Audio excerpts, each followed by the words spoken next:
Hello friends, welcome to online study point. दोस्तों, general science का आज पार्ट 29 है, जिसमें हम देखेंगे टॉप 25 एमसीक्यूज जो आपके आने वाले सभी एग्जाम के लिए बहुत ही महत्वपूर्ण होंगे।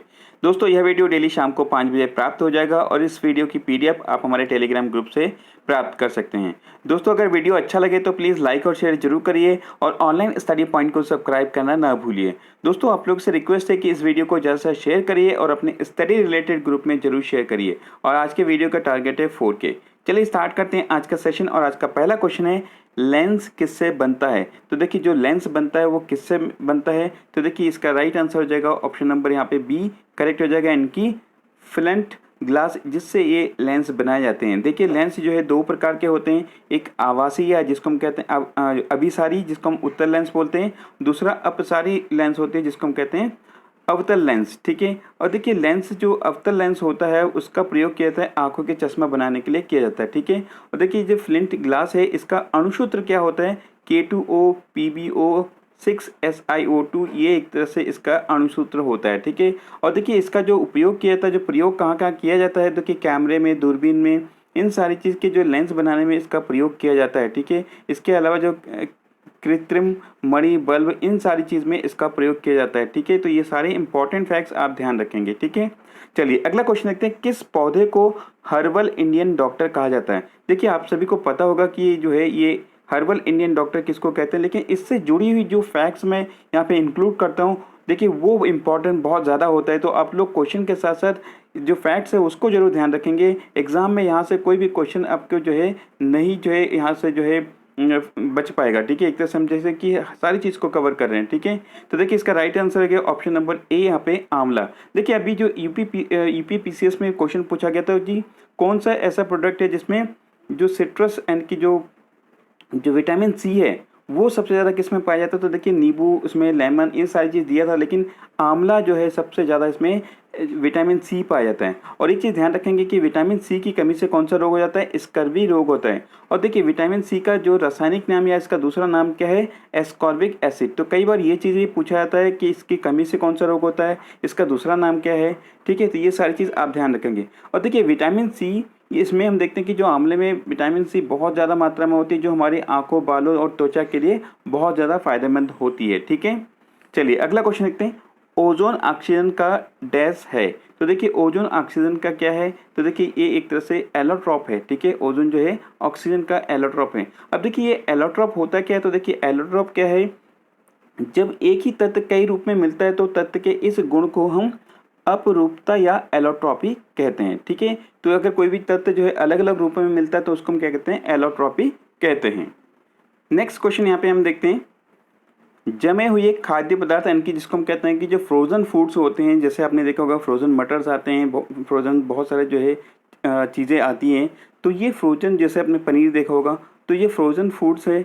इसका जो आविष्कार किसने किया है? यानी कि इस तरह की जो फ्रोजन फूड जो है रखा जाता है, इसका जो है आविष्कारक कौन थे? तो वो थे, देखिए यहाँ पे क्लेरेंस वर्ड से थे। ठीक है। ऑप्शन नंबर बी यहाँ पे करेक्ट हो जाएगा। ठीक है।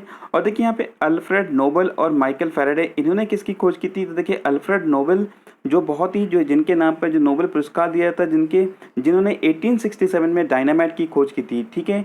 और देखिए, डायनामो का जो आविष्कार किया था माइकल फैराडे ने। तो दोनों चीज़ आप ध्यान रखेंगे। ठीक है।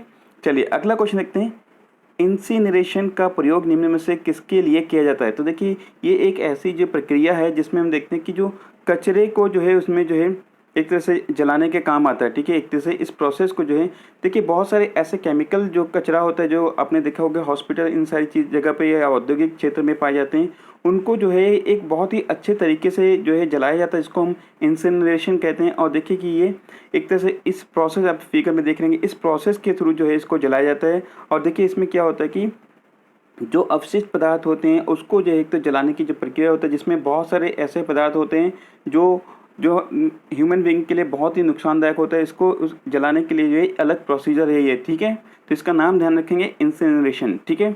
चलिए अगला क्वेश्चन देखते हैं, किसी तारे के रंग से क्या पता चलता है? तो देखिए कि तारे के जो रंग है, कलर है, एक तरह से उससे हमें क्या पता चलता है? तो देखिए, क्या हमें ताप, आकार और भार, इन सब चीज़ कौन सा पता लगता है? तो देखिए, इसकी टेम्परेचर यानी कि ताप का पता लगता है उसके रंग से। ठीक है।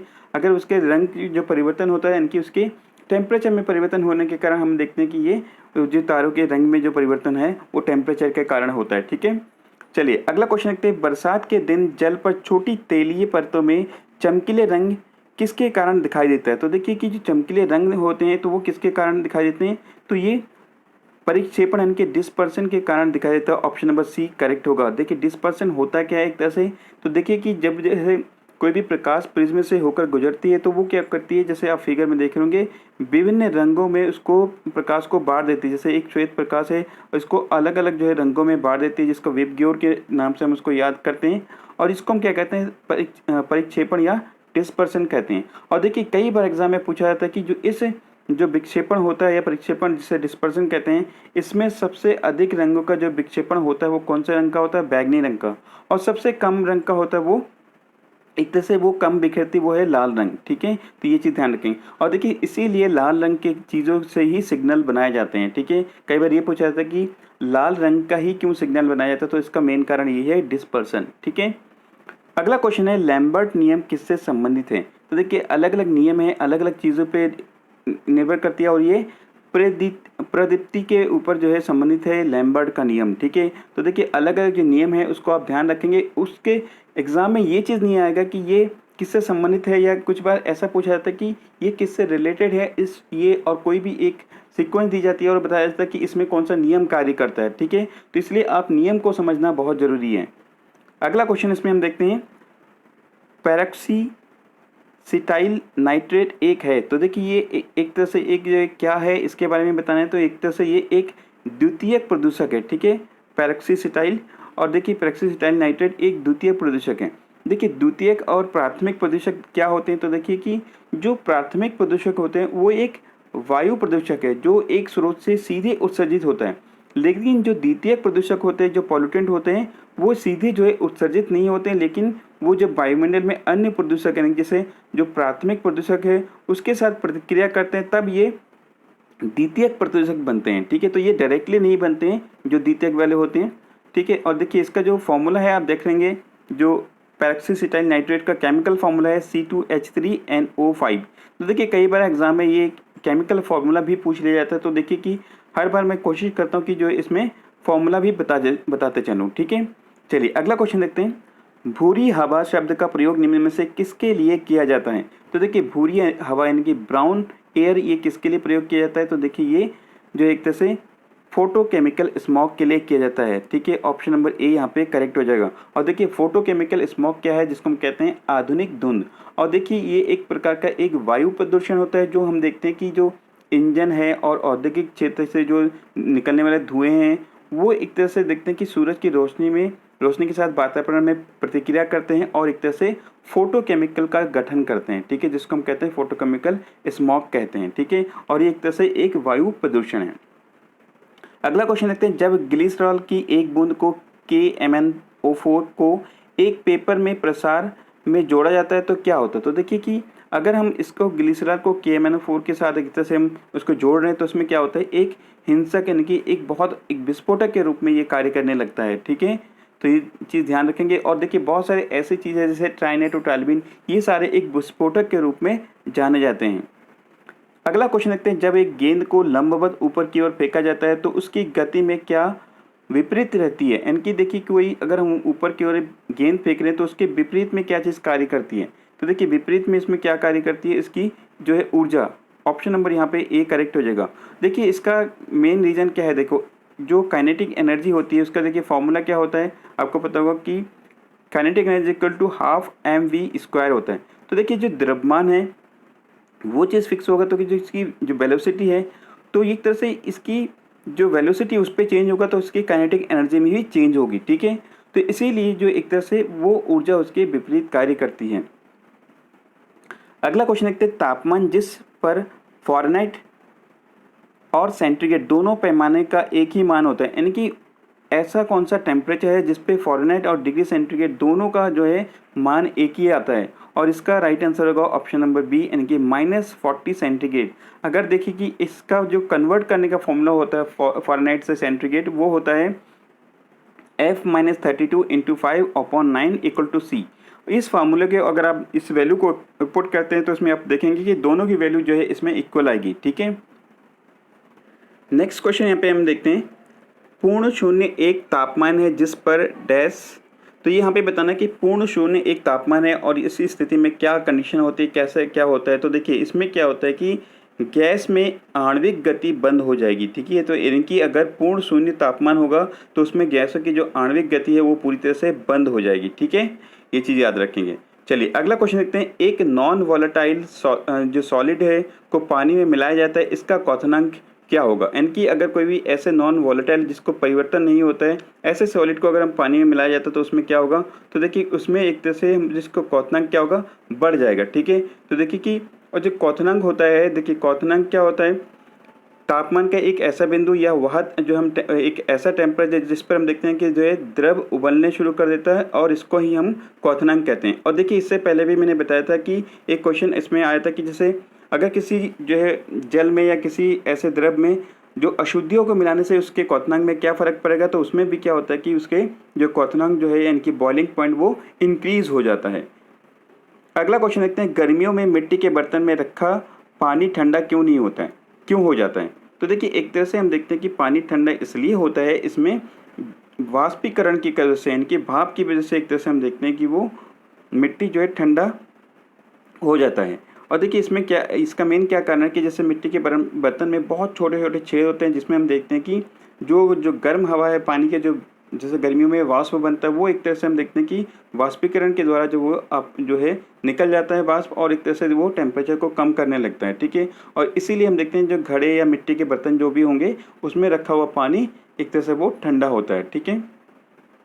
अगला क्वेश्चन देखते हैं, किस विटामिन को अपनी गतिविधि यानी कि एक्टिविटी के लिए कोबाल्ट की आवश्यकता होती है। तो देखिए ऐसा कौन सा विटामिन, तो इसका राइट आंसर है ऑप्शन नंबर डी यानी कि विटामिन B12 को एक तरह से हम देखते हैं कि उसको कोबाल्ट की आवश्यकता पड़ती है। और देखिए इसका रासायनिक नाम भी इसलिए रखा गया कि कोबालामिन इसका जो है एक तरह से रासायनिक नाम है, ठीक है, विटामिन B12। तो ये ध्यान रखेंगे, कई बार ये भी चीज़ पूछा जाता है कि जिसमें कौन से विटामिन में कोबाल्ट पाया जाता है, तो इसका भी राइट आंसर क्या होगा, विटामिन B12।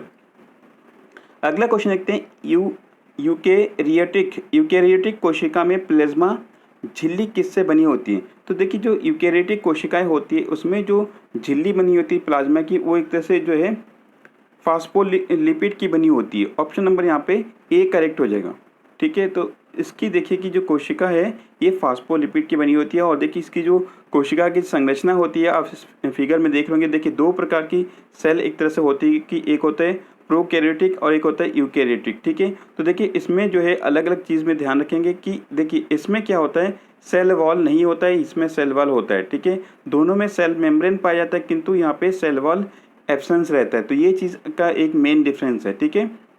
अगला क्वेश्चन देखते हैं, टेट्रा एथाइल लेड क्या है। तो देखिए टेट्रा एथाइल लेड एक तरह से क्या है, तो देखिए यह एक एंटीकॉक यौगिक है, ठीक है। तो ये चीज़ ध्यान रखेंगे, एंटीकॉक यौगिक क्या है, टेट्रा एथिल लेड है।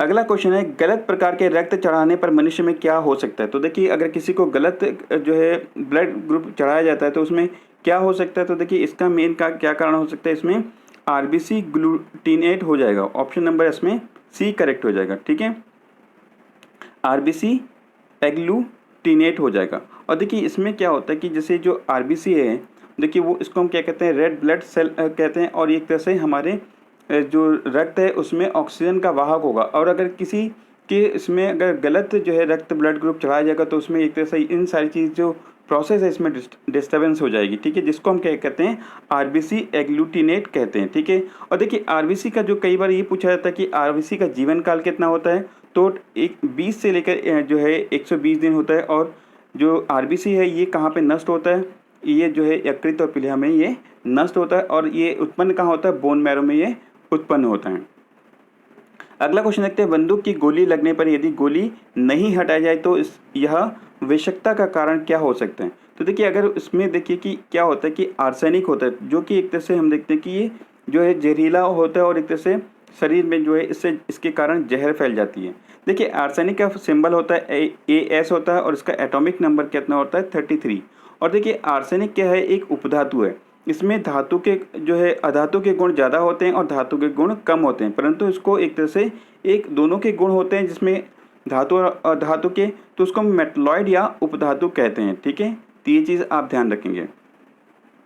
अगला क्वेश्चन देखते हैं, चंद्रमा पर ले जाने पर एक पेंडुलम की समय अवधि क्या होगी। तो देखिए अगर कोई भी जो एक घड़ी को हम जैसे ऊपर चंद्रमा पर ले जाते हैं, उसके जो पेंडुलम जो घड़ी है उसके समय अवधि पे क्या फ़र्क पड़ेगा, इनकी उसकी जो समय अवधि क्या होगी वो उसमें वृद्धि हो जाएगी। ठीक है, और देखिए इसका क्या कारण है, देखिए कि वहाँ पे चंद्रमा पर जो जी का मान है, जो गुरुत्वाकर्षण का मान है, क्या वो घट जाएगा, जिसके कारण जो समय की अवधि वो बढ़ जाएगी। ठीक है, और जैसे कि हम देखते हैं पेंडुलम को एक कंपन को पूरा करने में अधिक समय लगेगा और एक तरह से वो जो अपनी टाइम है वो लिमिट ज़्यादा होगा, एक तरह से वो समय को खो देगा। ठीक है, अगला क्वेश्चन देखते हैं, स्मॉल पॉक्स के लिए टीकाकरण का आविष्कार किसने किया था। तो देखिए स्मॉल पॉक्स जिसको इसका आविष्कार किसने किया था, तो देखिए इसका जो आविष्कार किया था वो है एडवर्ड जेनर ने किया था। ठीक है, और देखिए यहाँ पे जो बाकी ऑप्शन अगर हम इसकी बात करें, ठीक है, जैसे थियोफ्रेस्ट हो गया, अलेक्जेंडर फ्लेमिंग और अरिस्टो। देखिए थियोफ्रेस्ट जिसको हम बॉटनी के जनक कहते हैं और जीव विज्ञान के जनक कहे जाते हैं अरिस्टो, और जो पेनिसिलिन का आविष्कार किया था अलेक्जेंडर फ्लेमिंग। तो देखिए ये बहुत से इंपॉर्टेंट है, कई बार एग्जाम में रिपीट होते हैं, आप लोग एक एक चीज़ इसको अच्छे से ध्यान रखेंगे। अगला क्वेश्चन देखते हैं, बीटी बीज किससे संबंधित हैं। तो देखिए बीटी बीज ये किससे संबंधित है, तो देखिए एक तरह से ये कपास से संबंधित है। देखिए बीटी बीज जो है और जो बीटी जो शब्द है ये एक तरह से जेनेटिकल जो वर्ड है ये, और देखिए कि जो बीटी कपास है ये मिट्टी में पाए जाने वाले एक जीवाणु होता है जिसका नाम है वेसिलस यूरिनजिएसिस। इसको निकाल कर निर्मित किया जाता है, जिसका जो है जीन का जो नाम है CRY1AC दिया गया है। और देखिए इसमें क्या होता है, जो कीटों के प्रति प्रतिरोधकता जो है पैदा करती है, जिससे हम देखते हैं कीटनाशकों की जो है इसमें छिड़काव की आवश्यकता नहीं होती है और इससे पैदावार अच्छी होती है। और देखिए इसकी कुछ जो है जो नस्लें अलग होती है, जिसमें हम देखते हैं प्रोटीन का निर्माण करती है और कुछ विशिष्ट कीटों को जो है समाप्त करने का कार्य करती है। देखिए इसी प्रकार बीटी कपास की तरह बीटी बैगन भी पाया जाता है, जिसको अभी आई थिंक यहाँ पे जो है बैन कर दिया गया है। चलिए अगला क्वेश्चन देखते हैं, निम्न में से कौन सा खनिज मोनाजाइट रेत में पाया जाता है। तो देखिए इसमें कौन सा खनिज है, तो ये है थोरियम। ठीक है, इसमें ऑप्शन नंबर सी यहाँ पे करेक्ट हो जाएगा। और देखिए एक तरह से ये जो मोनाजाइट रेत है ये कहाँ पे पाए जाते हैं, तो देखिए अक्सर छोटे क्रिस्टलों में पाया जाता है, जैसे किसी रेत, मिट्टी या अन्य पत्थरों के बीच में बिखरे हुए पाए जाते हैं। और देखिए जो मोनाजाइट जो इसका भंडार है भारत में जो है, भारत के केरल में सबसे ज़्यादा पाया जाता है। और ये एक तरह से हम देखते हैं कि एक जो मोनाजाइट जो है ये एक तरह से एक लाल खाकी रंग के जो है जो फॉस्फेट खनिज है और जिसमें दुर्लभ मृदा तत्व भी पाए जाते हैं। ठीक है, तो ये सारे इंपॉर्टेंट फैक्ट्स आप याद रखेंगे। अब आपके लिए आज का क्वेश्चन है, घेंगा यानी कि गोइटर नामक रोग किसकी कमी के कारण होता है। तो इस क्वेश्चन का आंसर कमेंट बॉक्स में देना ना भूलिए। तो दोस्तों ये था आज का वीडियो, कैसा लगा प्लीज़ कमेंट बॉक्स में जरूर बताइए। Thank you for watching this video, have a wonderful day ahead.